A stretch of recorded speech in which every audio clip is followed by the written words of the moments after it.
Lawrence of Arabia, the Desert Revolution. Beneath the blazing sun of Arabia, where dunes whisper secrets of forgotten empires, one man rode into history, a foreigner, a dreamer, and perhaps a legend.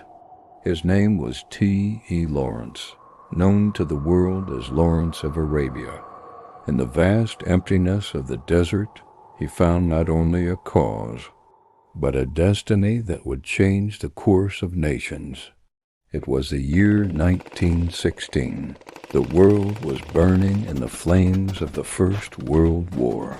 The British Empire was desperate, seeking new allies against the Ottoman Turks, who ruled much of the Arab world. Among them stood a young intelligence officer, brilliant, unconventional, and unafraid of rules.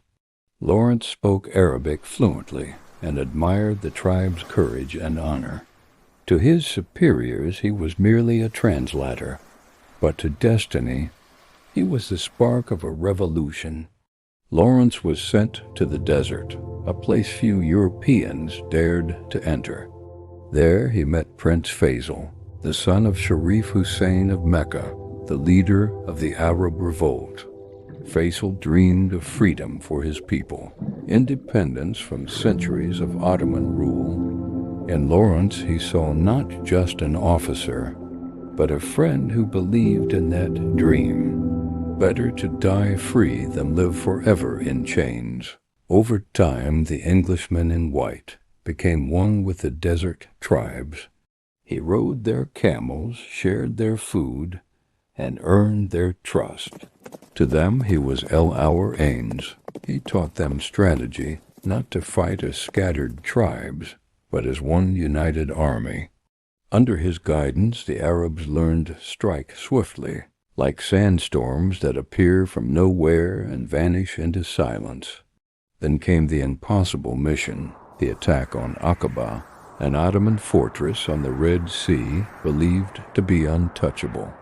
Through burning heat and thirst, they crossed hundreds of miles of desert. Men fainted. Camels fell. Yet Lawrence pressed on, driven not by orders but by belief. Nothing is written except what we write for ourselves.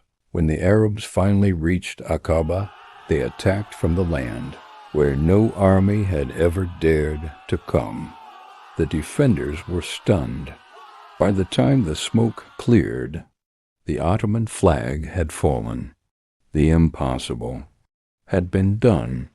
The victory made headlines across the world. But for Lawrence, it was more than triumph. It was transformation. Back in Cairo, the British hailed him a hero. But the deeper he rose in fame, the further he drifted from peace. He had promised freedom to the Arabs. Yet the British and French had already drawn secret lines on a map, dividing the Middle East between them. The betrayal broke something inside him. The war ended. Empires celebrated, but the Arab dream of independence faded into politics and paper.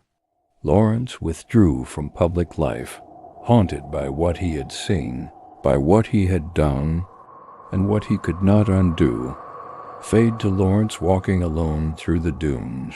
In his solitude he found only one truth, that victory and loss often share the same face. T. Lawrence died young in a motorcycle accident in England, far from the sands that had made him a legend. But the desert never forgets.